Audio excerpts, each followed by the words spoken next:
My name's Dwight Evans. You on? This is Terry Carter doing the video in here. Virgil, last name? Teak. And his wife, Charlotte, or Charlie. Okay, so they've invited us to this property and a beautiful home that Tom Crowley once owned. And his grandparents and his great-grandparents owned this ground, and it got handed down. Tom ended up buying it from the family in 1976. Anyway, this property's got a lot of history to it, as well as the history all around it. And anyway, so Tom's property here, we have excavated this place because of the information that there was tunnel or tunnels that were committed on this property from century back. We have no idea how old. But anyway, this is Tom Crowley that owned the property, and I'm going to let him go ahead and tell the story of how this all got started. In the beginning, I lived with my grandmother, and with my mother and my sister. And my grandmother used to tell me the stories about this property up in Alpine that the family owned. And her father owned a pottery in Provo. And they were up here digging on this land, which his dad owned. I don't know how many acres, he's got it down here, but they found clay. And they were looking for the main vein of clay, and they dug in, they found a tunnel. I mean, she described it, it was about like so wide and so high. And then it went back in 5 or 10 feet or whatever, but it was lined with something hard on the top, on the sides, and then it was sealed off. And then the floor was pure white silicon sand. And then there was little, like, clay that somebody put in their hand and then dropped it all over this white sand. Anyway, so finally they went in and they broke through where it was sealed. They took a chunk out of there, and they took it up to Professor Talmage of the BY Academy this year back in the 1800s. He analyzed it and he said, "This is cement, but we don't know how to make it in our time yet." The story I heard was that when they took that mortar, you're talking about the mortar that was inside, and they said it was cement. The story I heard is that they ran tests on it, and it was mixed with blood. Yeah, that's true. That's true? Okay. The thing is early cement, I found out that over the years, that's what they did with a lot of cement back in the ancients. I'm talking ancient age, that they actually had cement that they made, but they used blood in there because it had the calcium in there, and that's what helped to set the concrete, the lime and the concrete together. Started.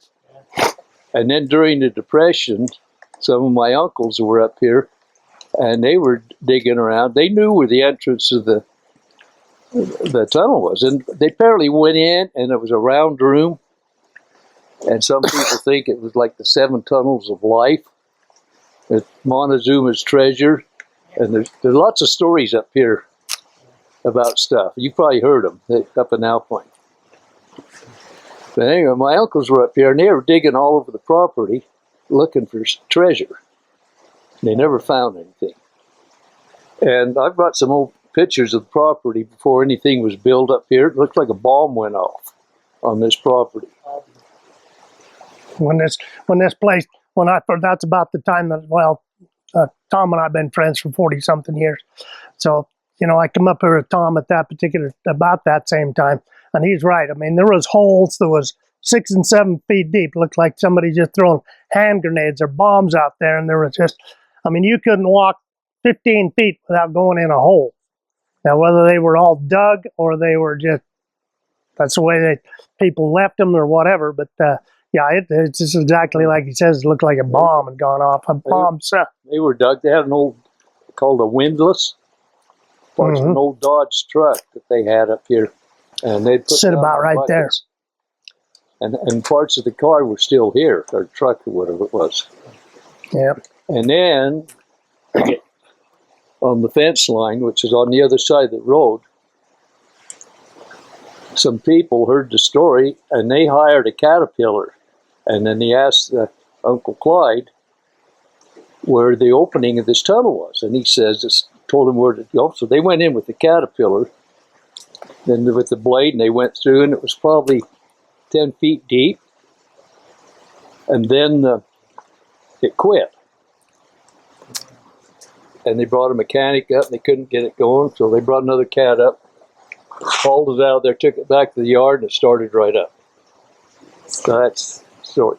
But where that caterpillar went through, there was a shear wall, which had been sloughed off before Dwight and those guys came up.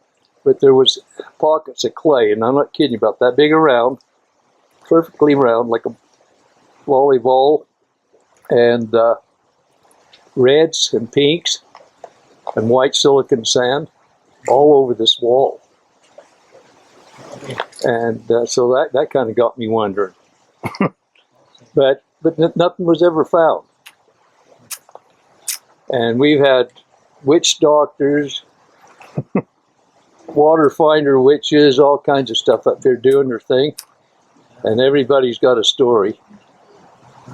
But I mean, it was fun. We had a good time. And I hired a track hole to come up here one Sunday. We tore the whole place to pieces with this track hole. And this kid that was running it really good. It was like watching a ballet dancer. Name was Ryan Davey. But we was digging the holes, and then he'd go over here, and then church let out. And we had an audience, all the people coming over to church wondering what was going on, you know. And all these kids up, and all these old wrecked cars that we drove, we're all standing around with a can of beer in our hands. And who are you and what are you? And I said, well, I own this property. And then we told them, I said, their kids come over here and play. Tell those kids to stay off. Just then, we dug a hole with a track hole. And there was about this big around one of the tunnels that the guys were digging by hand. It just started oozing out. Boy, it was spooky. Yeah. And I said, come over to this lady. I said, see, this is what happened to your kids. They're over here playing. But we spent a lot of time up here. Yeah. At that point, we were at full depth of the track hole, which is 22 feet, because I've done a lot of excavation with them, and 22 feet. And I got down in the bucket, got down in there, and this was basically about right in here, where that windlass was at, and it was you could see where it had sunk in over the years. It was probably had a hole that was 6 or 7 feet deep, and part of this old windlass was sitting over there. And I got in the bucket, and the angle that they dug it on was like an 80-degree angle. So, I mean, it was really steep. And I got down in the bucket, just like he said, and I could see where it was cut on this side. It was about this high here, and it was down to where it was nothing there. I got out of the bucket and stood where where it had been dug. And it was real mushy clay, watery kind of deal. And if I'd have stood there very long, I probably would have been just kept going. Of course, I stepped back into the bucket, but you could see where that was seeping, and that hole, God only knows how deep it would have been after it went. But that was from the searchers that were back in the 30s or the Depression, stuff like that, because they had people up here that would come up and spend weeks at a time, because they didn't have a job or anything else. They'd come up here and spend weeks at a time out here digging, not necessarily on this property. A lot of it was on this property, but just in this whole area, hunting for the gold, the silver, the treasures, the artifacts. And so, I mean, they just had more time on their hands, and you can imagine. So that's how a lot of that stuff got going up here in the 30s and things. But anyway, I got a hold of Ray Matheny, which was at the BYU, and he was an archaeologist and professor up there. And it took me a couple of years to get a hold of him.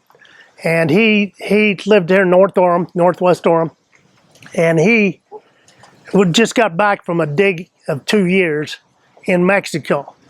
And I was looking basically to the BYU and possibly to talk to him because he was a neighbor of a guy that I worked with. That's why I was picking on him.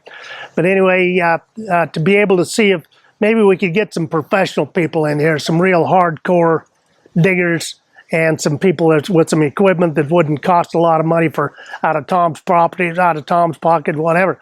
So I finally got a hold of him. Like I said, it took me about a year plus to get a hold of him finally, and he just got back from a 2-year dig in Mexico, and he just got back 2 days before that. He says, it's funny that you tell me this story, because he says, I stopped in Cedar City area down there, and there was a guy down there that let me know that he had found some tunnels that he figured went clear to the Yucatan Peninsula. Okay, so we're talking all the way through Mexico, Middle America, to the Yucatan. Now, a lot of the theory on some of these tunnels was to be able to transport a lot of the gold, a lot of Inca gold, and the Cortez, to avoid Cortez, stuff like that. I've got several books listed down here, and one of them is Wakara.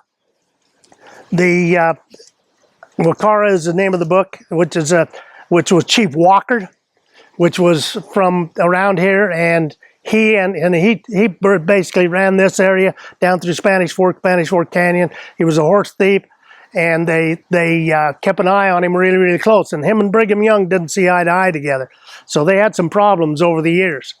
And they actually started a war from Ivy that was killed over a chicken in Springville. But anyway, it started an Indian war. But Wakara, the name of the book is Wakara - Indian Protector of Inca Gold.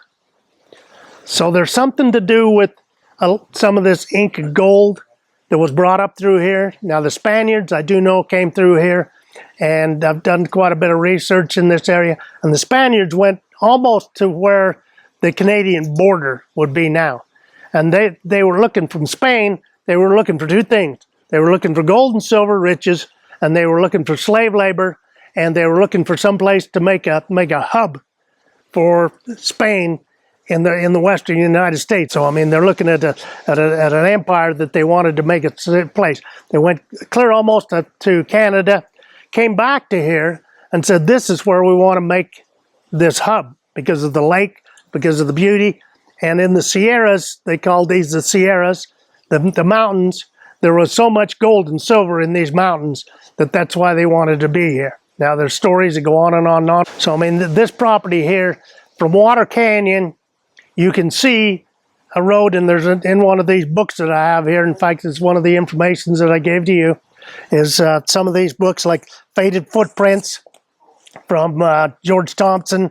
Now that, from the mouth of that canyon over to Water Canyon, there's an actual, and it tells of it in these books also, is there's a road that comes out of the mouth of Spanish Fork Canyon, and it comes up through the edge of the mountains here, and it actually ends here.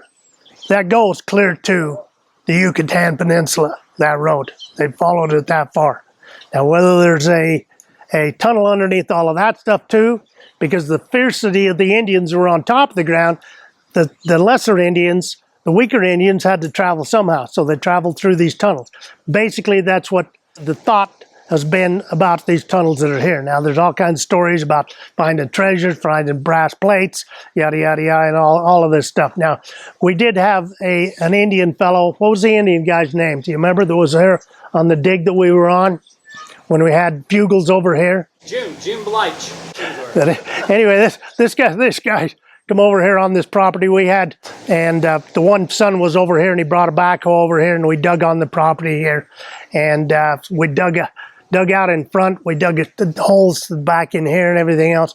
We never really uncovered anything to speak of, other than the fact is we were able to get out next to the sidewalk where the Debbie kid originally dug there. Now I do have a cassette of this Debbie that Tom and I had come over here, and He had the track hoe, and he's the one that actually did the excavation for the utilities out on the road for the company that's local guys here. So he's the one that dug for the water line, basically for the water line. They had somebody else do the sewer line, but basically for the water line that's out there. And he's the one that told us that he actually dug through a tunnel out there, and it was big enough for 6 or 8 people to get down in there. Now he says that was beside the point of them caving that in with the backhoe that they had. So when this black guy was here, he had a ground penetrating deal that could tell both for look for precious metals as well as voids. And he went over that area over there and he says, yeah, there's a void here, it's pretty large. And he found several voids. There were smaller voids that were yay big or whatever around the property, but none of them there was any size like that. So basically, the Debbie guy cut through this. And I'll play this kid's recording that I recorded of him when we did this. This is about Tom Crowley's property up in Alpine. The day is December 5th, 1998. About 8:30 in the morning. Anyway, go ahead. Say what you was going to say. Well, I just would this be east? There was a big run into a hole up there a couple of years ago on that development east of the property there. Oh, yeah? And they already covered that back up. Well, you know where Alpine Boulevard is? Yeah, that's right where my property is. That's right on the east side of the road. I was grubbing with the dozer, and I was almost done, and I was doing it lengthwise of the road, so we could put in all of our sidewalks and plus our laterals. And I got right down towards the creek. It wasn't right next to the creek, but it was down that way, and the whole front of the dozer blade and all just went in. You know, didn't cover the dozer, just went in, and I backed out, and I was done, so I got the track over there. We had to dig a lateral there anyway, and I pulled some grub out, and when I pulled the scoop out, God, I looked in there, and it was just a big cavity, you know. Went both sides. The dozer went in going north and south, and then I was digging east and west, and then north and south where I was digging, there was a cavity up, and I brought everybody over, and you could fit several guys in it, you know, and that's not counting what I pushed in it. Did you get down in it? Yeah, what I could. Did you? I didn't want to get too. I didn't know if any more How cave up. stable the ground is, I guess. And that's just on the east side of Alpine Boulevard. Right. Okay, so basically that's the most recent thing that has happened as far as someone going into the tunnel. Now, when he's talking about cutting the laterals in there, he's talking about cutting the water main lateral. Okay, so if you want to know exactly where this tunnel's at, go out in the street. There's a cover out there that says water on it. It's about 6-8 inches diameter. It's right between there and the edge of the sidewalk. Is it sinking out there? Yeah. See, this road is sunk too. this is what I expected to have happen here, because it's just like he was up here, and he goes on to say it a little later. Don't want to go through the whole thing, make it shorter. But I got about an hour and a half of him on here, about an hour, because we went up on the mountainside stuff. But anyway, he actually, from the time that he was there a couple of years earlier, he was saying that was sinking right by where that water lateral's at. Now, his boss ended up cutting the sewer lateral, which is up a little bit further. Okay, the sewer's got a big lid on it. So where that's at is where, because the sidewalk and road was already here, we didn't have blue stakes or anything else, and Tom, I don't blame him, was getting kind of nervous when we were up here with fugels, because I had it blue staked. It was blue staked. Was it? Yep. Okay, all right. You wouldn't have dug it without blue staked. Saved my neck on that one, but anyway. But anyhow, we dug on both sides of that water main with the backhoe. Now we got down in there probably, what were we, 8-10 feet, probably something like that, on each side of it. because we didn't want to cut right directly to it. We knew exactly where it was at coming across the sidewalk. We went right to the sidewalk with the backhoe. In fact, it was sloughing off a little under the sidewalk. And so when I got down in there, after we dug on both sides, and we was leaning a little bit more towards this other side, dug a lot more towards this side, and there were some holes that were probably man-sized holes that I didn't want to crawl in, but there was 3 or 4 of them that were within the floor up about 6 or 8 feet that were going this direction. Now that's not the same hole as what he's talking about, but I don't know why those holes would be there other than maybe for an air hole or something like that, or an escape or something like that. So got down in there and looked at that real serious, and then of course we had to bury it all. So but this Blight guy, he got over it with his ground penetrating unit, and he said that there was a large cavity in that area. So if that happened to sink there, now from those guys backfilling that, they wouldn't be able to backfill back inside the hole. So what's happening is with your circumstance that you're talking about it sinking there, is the fact that your ground is going down here and then it's going back into the lateral of those things. Now I said the tunnel actually went parallel to the sidewalk, the road right there. So that kind of tells us that was going to go towards the creek right there. Now your property or the sidewalk kind of veers a little bit towards this way, so that tunnel could very well be above the sidewalk right there at this particular point. A GPS or a GPR unit would be able to tell you that now that they got a lot more better equipment than what we was using back there. So hey, Dwight, I want to say one thing, because I didn't know this until just when Tom said this. Tom, you said that they said there was pure white sand. When we was here digging, we hit an area, it was down 10, 15 feet, pure white sand. Well, the thing is what I think that probably was is the fact that they have to sand pack where a lateral goes in. No, because I asked them, it was down deeper, and they said, no, this ain't bedded. This here's from naturally, from eons ago or whatever. Because that's what I thought. I thought they sanded it. And the guy from Fugels said, no, this ain't. Well, there we go. He said, we're down deeper than that. Yeah. Well, we went down deeper than what the pipeline come in. But anyway, from this point, the old guy that used to own the property next door, which his name was Harold Bear, and he had that 40 acres.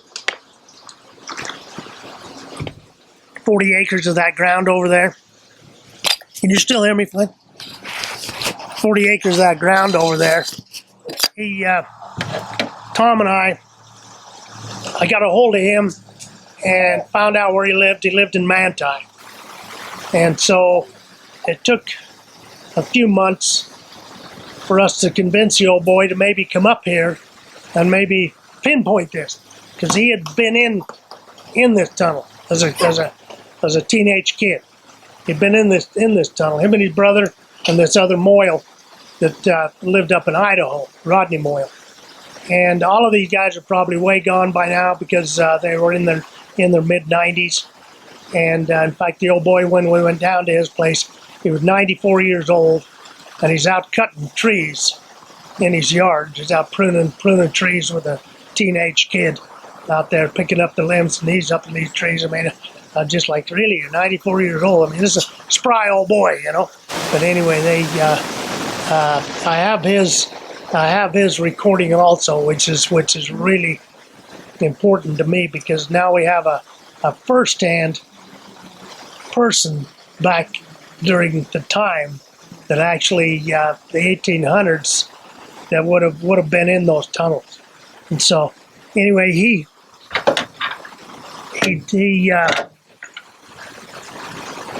when he was here, he decided as a kid on the tunnels, and this will tell you something about the tunnels to begin with, but he decided that he's going to cut this creek into the tunnel, see how long it takes to fill up. So how did he find these tunnels in the first place? They were still open. They were still open, Yeah. because I thought a cow fell in it or something. No, this is the one that's the next Oh, this one. is the next one. This is the next one. So anyway, on this particular piece on this property, because their fence line was right here where this fence line is at. And that property was at that side over there. And so he decides he's going to cut this water into the tunnel, see how long it takes to fill up. Well, he says he let it run in there for 2 or 3 hours. Didn't make any difference. No fill up, no nothing. So that even at low tide, that water, that's a lot of water in that creek. So anyway, this is his statement on that, and it's a little lengthy because he goes into how he was in the tunnels, and then how he cut into them. Well, the property was bought in originally from Moyle in 1875, and so these guys were in their teens when he did that, and that would have been before he owned the property because he wasn't old enough to do it. He says he was just a young teenager.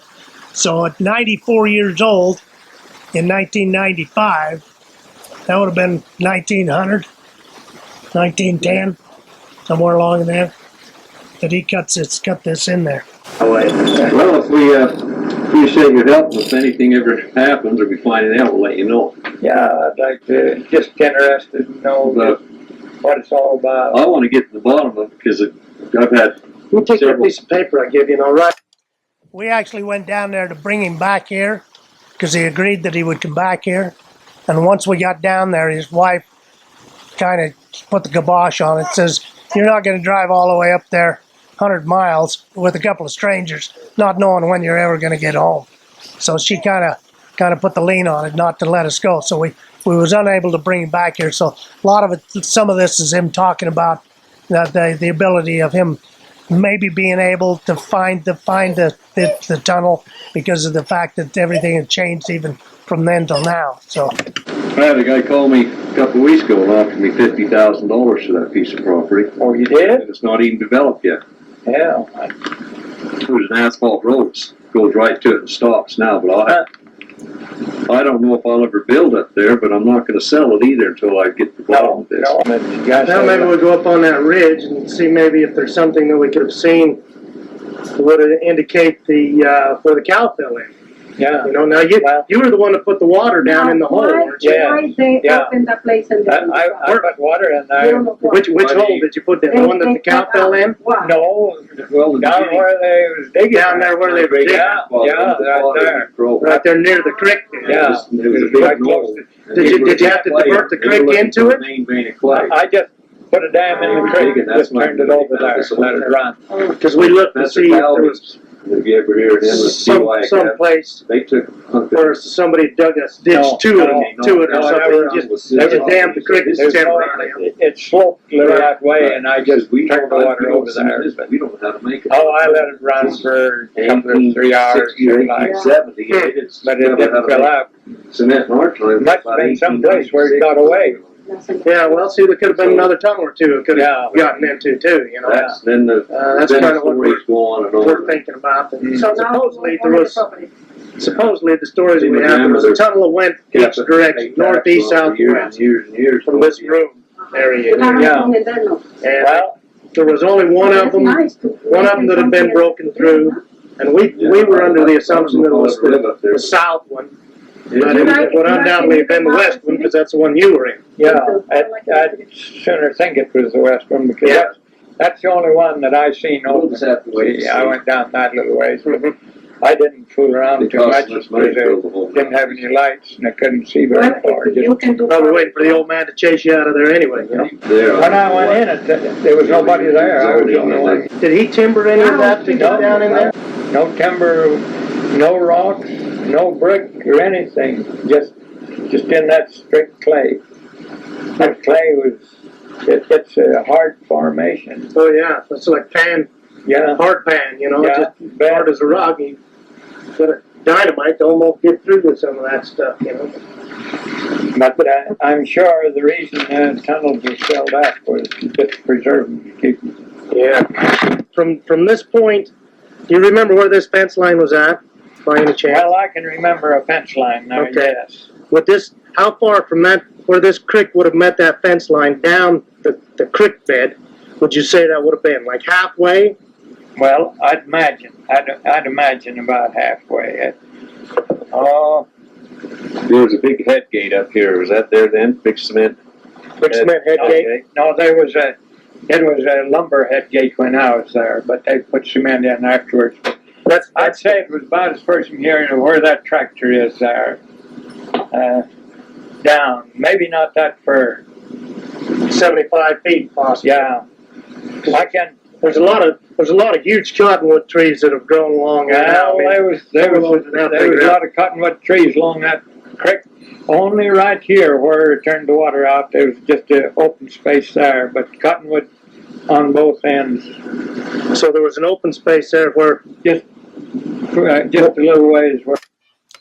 So anyway, that was him turning that water into there, which was kind of crazy. Now we kind of figured it was somewhere along in here, because he's talking just about halfway between there and here.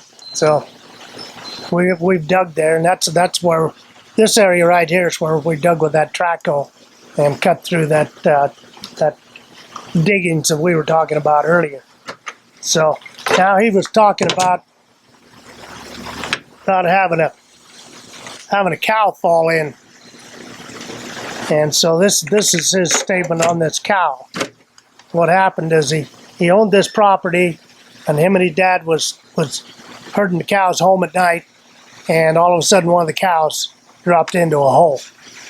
So this was up above this property here, but would have been closer to his top of his 40 acres that he had over there. I had property up here, the corner about a quarter of a mile, and that's where I found that hole. Now that hole was about 8 foot wide.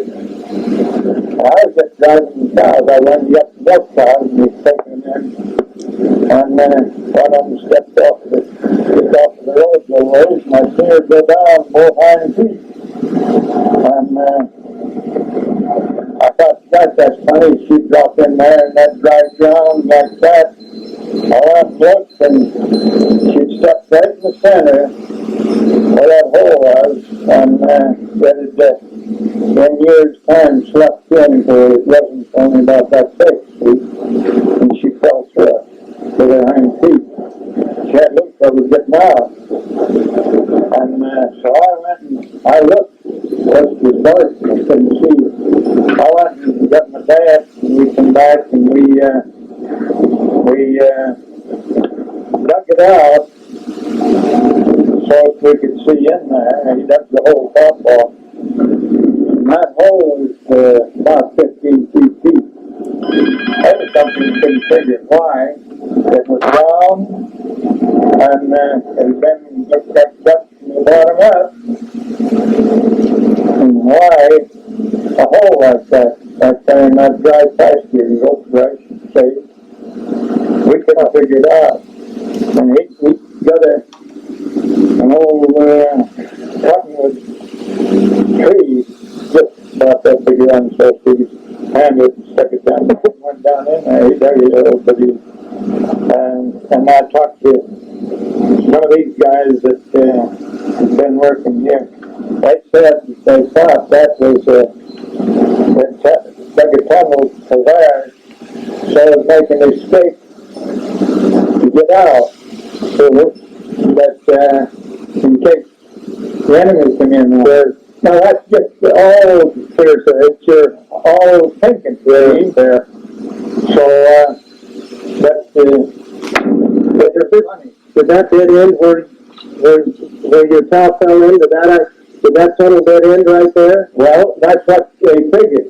That it dead end was right there, so if they wanted to get away, they wouldn't have much thinking, and they could go out and be gone. And that's what we figured the other tunnel was for. But what in the hell was there for? Good idea. This is some of the questions we get to answer, that's why any bits and pieces of information that we've been able to gather, right here where we went down in, just a little ways from there was a room there about, I guess about 10, 12 feet across it, and that there was no rock, no timber, and nothing. There wasn't any timber in it, and nothing. They couldn't. Anyway, that's how his cow fell in the hole there. So that tells you that there was more tunnels than just this one here. This possibly extended up towards the mountainside up there somewhere. Now, Escalante and Cortez both wanted to make this area their station for their main place for their capital of so that they could expand from here to go out and everything else. Now, one, because there are so many minerals in these mountains. Now, Father Escalante says right here, and this is in this particular Faded Footprints book, and this is the section that's on this particular piece of property. And it says the Timpanogos Valley of the 18th century was a place of beauty and not yet visited by mountain men or settled by Mormons. Then it goes on to say 12,000-foot mountain Timpanogos. Father Escalante reported in 1776, mind you, which started in part, the Sierras to the east of the valley have many rivers, springs, and timbers, including royal pines, and the veins of the Sierra appear to have mineral in them. And says both gold and silver were found in the depths of American Fork Canyon at the places like Forest City, Mary Ellen Gulch, and Sultan Smelter. Now, I don't know if you know anything about American Fork Canyon, but at the top of American Fork Canyon up there, very, very top, there's a mineral basin up there. And there's actually, in fact, it's been 20 years since I was up there, but I don't think it's changed much. There's actually, you can still see where there's shacks have been built and foundations and stuff like that of a mining camp up in there. It was really, really rich. And there's the one highest mine in the state of Utah was Mary Ellen. I think it was Mary Ellen's mine. But anyway, it was somewhere up between Alta and this canyon over here. So that would have been somewhere up in that mineral basin area. And so, but Frank Pay, like I say, owned this here, and in this book it mentions him.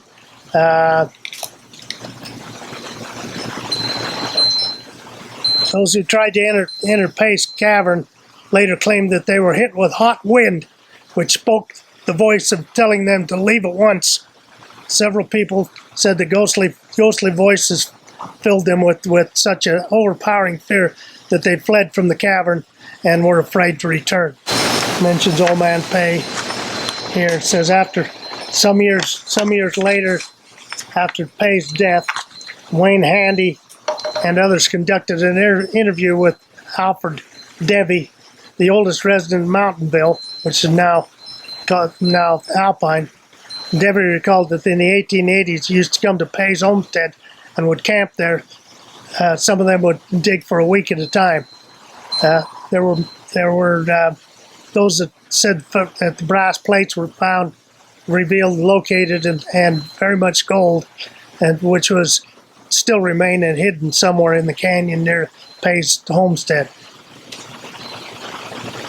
So, near Pay's homestead, there was a red house facing west, which the house was built by Johnny Main.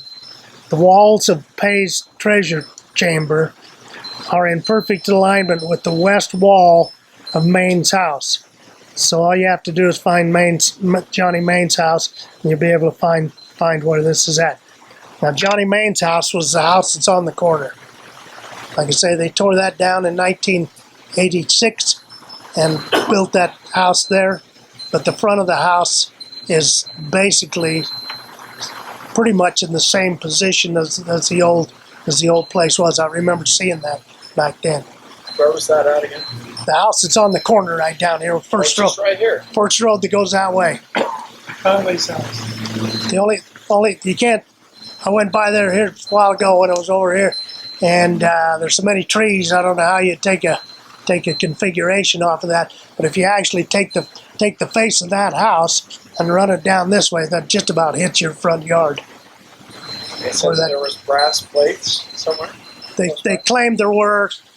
Terry says that these particular plates that they showed here, plates of Laban, were actually found down in Manti. Yeah. And so anyway, then, and another thing that to note is both Terry and I spent a lot of years. I've known Terry a lot of years too. We've chased him. Supposedly there were, in ancient times, there were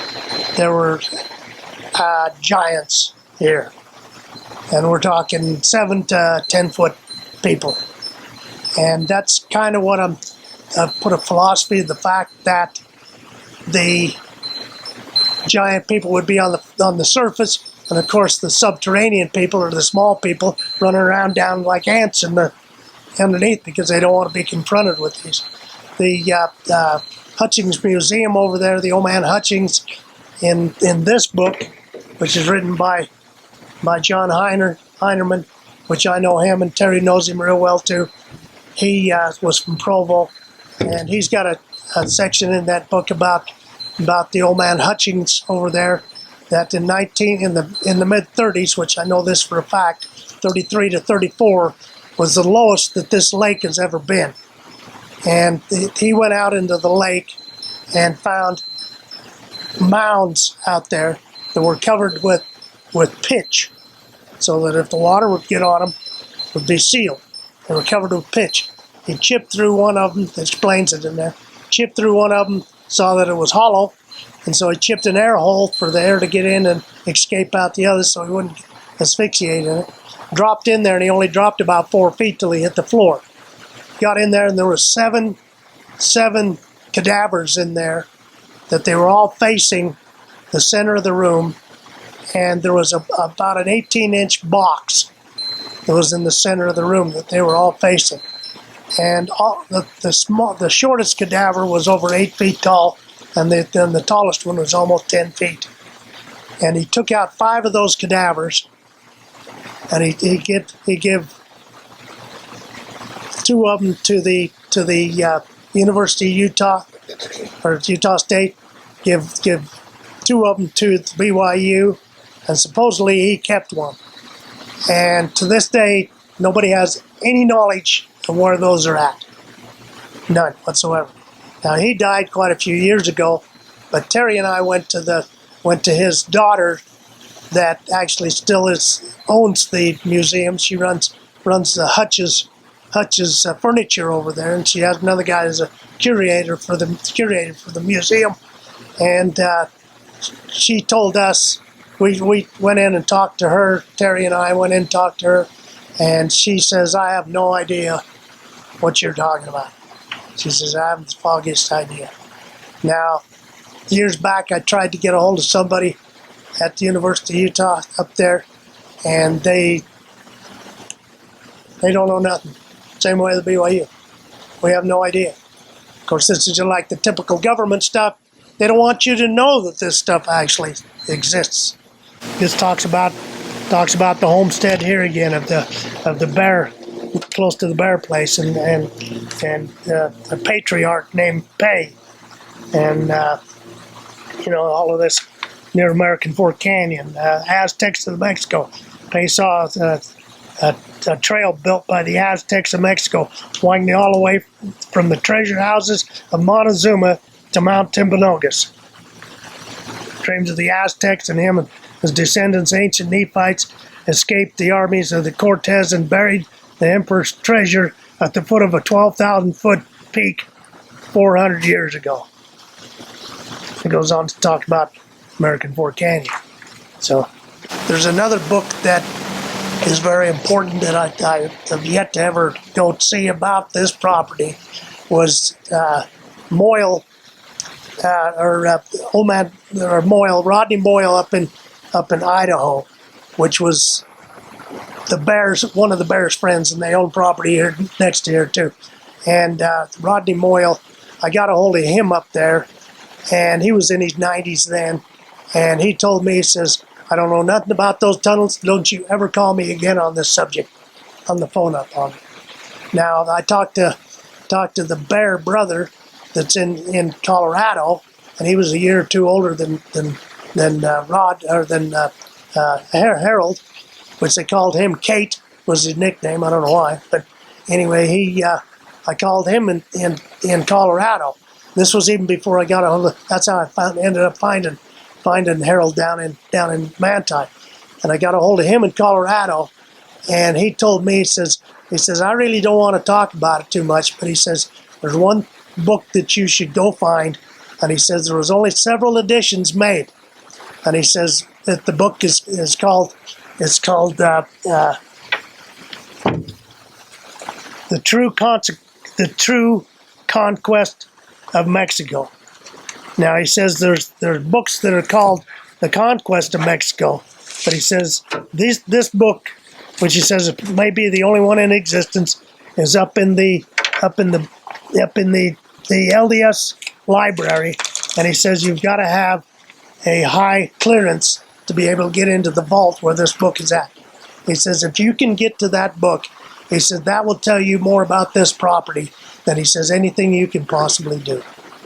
So anyway, and when Val and I went down to the BYU library, the librarian down there actually looked it up and looked that particular book up. And she actually gave me the vault number, the book number, and everything else, and a request to loan that book out from one library to the other. She called them and she says they won't loan that book out to me. So, but I do have the book number, the vault number, and everything else, and the name of the book, as well as it was written by Bernal Diaz del Castillo. 4 different words. So anyway, I've got his name and everything else. So, that would be something if you had some time and had a little more church pull than I've got probably to be able to get into that. That would be quite a book to be able to get into and look. So the story was when they found these tunnels, he broke into it. They removed the rock, broke it. There was a sealed part to this tunnel. They broke it open. They heard the warm air come gushing out, and they heard screaming or hissing or something. Yeah. But anyways, screeches. He come back the next day, and the tunnel was filled in. Well, it was later than that, but he did come back because he'd leave, and he lived in Provo. And it even says in one of these books here that he would come back at least once a year, and it would be completely filled back in again. So and he'd spend days digging it out. In again. Yeah. So he wanted to know who was he. They say, man, that he stood Yeah. he stood out there for a while with a shotgun guarding this hole. He wanted to see who was filling it in on. Jenny Wild told me that. She says, I was a little girl. She says, I was probably only 4 or 5 years old. But she says, I remember standing at the fence, which would have been right here at the fence, which would have been a barbed wire fence. And she says, I remember this guy sitting out there in the middle of this field, sitting on a chair with a shotgun. He says he'd sit there day after day, just waiting for whatever, So I mean, it tells that in these stories here too. So yeah, that's true. She verified that she actually did see him out here guarding this hole. But he would come back here every year, and it'd be all filled back in again. He'd dig it all back out again, and then he'd come back again, be all filled back in again. So I mean, he only got in there about 75 feet to begin with. That's as far as ever got in there. And so in this thing here, it said that he got in there and he one time he was in there and he was in there like 75 feet, and it showed a. Let me see if I can find it real quick. Wording on it was great. Where was this one at? Right where you're sitting. This. Pretty much. Yeah. Right under where you're sitting, man. You're sitting on a haunted spot right there. Something going on. That's not. We dug there. It's over Further there. out. Further down. This wasn't back then. You see the pictures? where the road is? Yeah. If anything, the entrance to that tunnel So, is under the road. As far as we know, part of it is.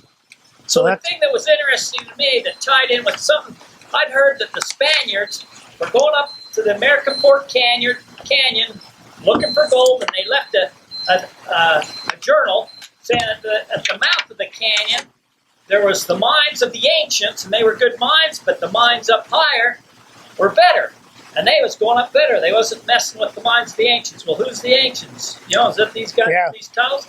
Well, it said to find the mine of the ancients. The mine of the ancients, you can locate the mine of the ancients. It's between the dragon's nostrils, and you can find it by its breath. I didn't know what that meant. And I went up there looking and searching around, and I found a hole with warm air coming out. That told me that was one of the dragon's nostrils. Over by the mouth of the canyon? At the mouth of the canyon. just up on the side. It was filled in, caved in, and I had a friend that was up there. He was trapping, and he got caught in a blizzard, and so he hunkered down in behind some rocks, and he felt some warm air coming through. And so he wondered what it was, and there was a little tunnel. He went in there. It looked like it just went in 4 or 5 feet and then dead-ended. He crawled in there, and all of a sudden, it made a sharp turn, and you couldn't see that turn till you was right there, and it dropped into a cavern, and into this big cavern, and there was tunnels going off different directions, and all this warm air was coming off into me. So in my mind, when Pave broke into this tunnel, and he said warm air come gushing out, it must have been, you know, the geothermals there circulating however it does, you know. There was a lot of pressure. When he removed that stone, a warm blast of air came out, and when it came out, it was hissing and making him think it was ghostly sounds or something. That's my thought. I don't know. But it said in here that he got back in there 75 feet and had that pure white figure appeared to him, and he couldn't move, and he ended up standing there, couldn't move, and he ended up dropping the shovel and still couldn't move. And after it told him to leave and not to come back into the tunnels, and so at that time it left, and he was able to crawl out of the tunnel. So I can't. And who was that? That was old man Pay himself. That's your great-great-grandfather? Yeah. The boys that were up here digging during the Depression were Pays. And Clyde Pay, my uncle Clyde Pay, that's the only one I remember his name, he knew where the entrance to this tunnel was, and he'd been in there. But I always wonder why they didn't pursue this. But they're the ones that were up there with the windlass and dug all the holes all over the place. Re-looking for it. Yeah. And they was looking because it was depression. They was looking Yeah, for treasure. they had nothing else to do. And they told these two brothers, I can't remember their name, where the entrance was with the tunnel, and it was along the fence on the other side. The fence line was on the other side of the road, and that's where they went in with the caterpillar. And I went there. A friend of mine that lives here in Alpine, I said, "You know where this property is?" And that's the first time I ever come up here. And we stayed here until it started getting dark, and we started getting eerie. And we I don't know why, but that's when we started scratching the side of that where the caterpillar went, and found those pockets of clay. And then all the stories from so many people here in Alpine had different stories, and it just kind of snowballed. Well, I know there was a lot of interesting things before all these houses. There was rock walls that ran all over the place up in here.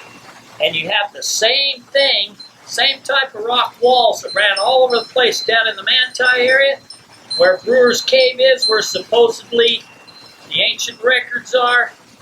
And those records, I tracked down one of the boxes that came out of this tomb with these sewn sarcophaguses were these giant mummies 8 and 9 foot tall. They had breastplates, crowns made out of gold. They brought a box out, and I tracked down where that box had. This box had some copper plates in it with writings in it, and it was smeared with, it had cedar bark wrapped all around it, and it was smeared with pine pitch to keep it waterproof. Well, when I found that box that's been brought out and given to a guy, when I found that, I had it carbon dated. I thought it was probably a fraud, modern. And when they carbon dated it, when they first carbon dated it, it dated 2400 BC. And they couldn't believe it. They thought they messed up on the test, so they ran the test 10 different times, and 10 different times, and come out to 2400 BC. And so they was running some tests on some other things at the same time, and they was coming out lower than they thought. So they found that they used a different type of solution than what their machine was calibrated. So they had to recalibrate everything. But when it came back calibrated, the date of that bark, the plates that had to be in it were supposed. The date of that bark was between 50 and 350 BC. They had the same type of rock walls down there running across the valleys that they had up here. That's crazy. So there's a lot of gold and silver in this whole area here. I thought I remembered you saying the first time that you came that somebody that went into the tunnel saw handprints in the clay. Is that? That's what Tom was telling us. My grandmother, I stopped the cemetery on the way over here. I couldn't remember when she was born. She was born in 1881. And all this took place in the late 1800s. And my grandmother was here, and she went in the opening. She didn't go into the room. She's the one who said about the handprints and the white silicon sand. What's the significance of the white sand? I don't know. Oh. Easy to walk in. Water distribution. If you get water in there, you can do that in sand and almost so that immediately. Wouldn't happen naturally. Yeah. Well, not necessarily. It may have been put in there for that reason. You put a foot or 6 or 8 inches of sand in there, and if water gets in there, water diffuses through the sand almost immediately. So I mean, it would maintain a level ground and something easy to walk on, as well as diffusing any water that happened to get in there. So I mean, even this old boy Bear said that this stuff that was on the walls was just really tight, like concrete, and he tells that in there too. So I mean, it's so it's not just the clay he's talking, because this clay, we know. No. Yeah. You spit on that ground and you're stepping it, and you're stuck. Yeah. I mean, it's unbelievable. It starts to rain. You better get off of the ground because you'll have gobs of mud on your feet after you walk 20 feet. And that's why his great grandfather was here, because he owned a pottery shop in Provo, and this clay is what you make pottery out of. In fact, this old boy Bear said that on the other side of his property here, there was 40 acres up on the hillside, a little bit further up. He says there was actually a brickery factory up there when he was growing up. So I mean, that's why they were here, to get the raw materials, So yeah, it's pretty funny. A lot of fun. We had a lot of fun up here, and it's it's been quite an experience. And we'd like to say we've had all kinds of people up here,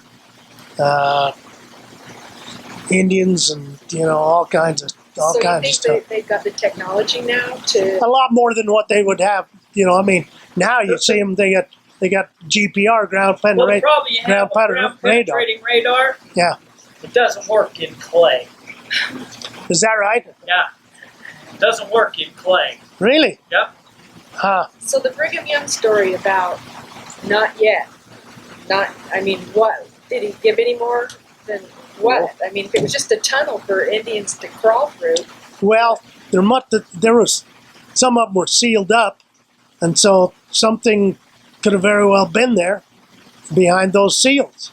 He went on. Old Man Bear went on to say that just not too far into the tunnel was another room off to the side of it. He says, I have no idea what that other room was for. So I mean, that could be going on further and further down the line. There's some people that said that this was the sacrificial tunnels, you know? And so, you know, you go, okay, you know, so you got to believe what you want to believe, you know, but I mean, there's about as many stories as you want to conjure up that's been said about this property, believe me. So it's pretty real bizarre. Did we find any gold in the ditch? Haven't looked. Be out there with your pan, taking a look around. I was down to Utah Lake years ago, and before they got destroyed, you know, with the flood. And I was on a friend of mine's sailboat, and he was a ranger down there. And it was late at night, about 1 and 2 in the morning. And we were doing what guys do, and a couple of girls with us telling stories. And this guy, he says, my grandfather used to tell me this story. And he told me the story of Alpine. His grandfather was a Fay. And I said, boy, that's interesting. I said, I own that property. Guess what we did? In the middle of the night, me and him and the 2 gals jumped in his car, and we were up there at 3 o'clock in the morning, trudging through here, you know. It's been an interesting experience, and a lot of different people. And as far as the property, I owned it, and I told everybody, just do what you want. And Dwight, Eerie, everybody, you know, they got in the books, all the outside stuff, but all I actually know about is what happened here and the stories my grandmother told me. And she was here when she was a little girl. She never went into the so-called room. And that's about it. Oh, whenever my uncle Roger, which died 2 weeks before he turned 100 years old, was way familiar with this stuff. And he was the same age as the Bay boys that were up here digging. And he thought it was a bunch of bull. Because if he brought me up here and I was asking about the stuff and the stories, and he said, well, they never found anything. They found some polished stalks, a few things like that. And then he went over to the base, had a gold mine. And where Micron is, it was right up in there. And they had this gold mine. We went up there, and the cabin was still there. And they found black sand, and they were so excited that that's a sign of gold. And they come back, spent the night in the cabin, and during the night, the whole thing caved in. So that ended that myth.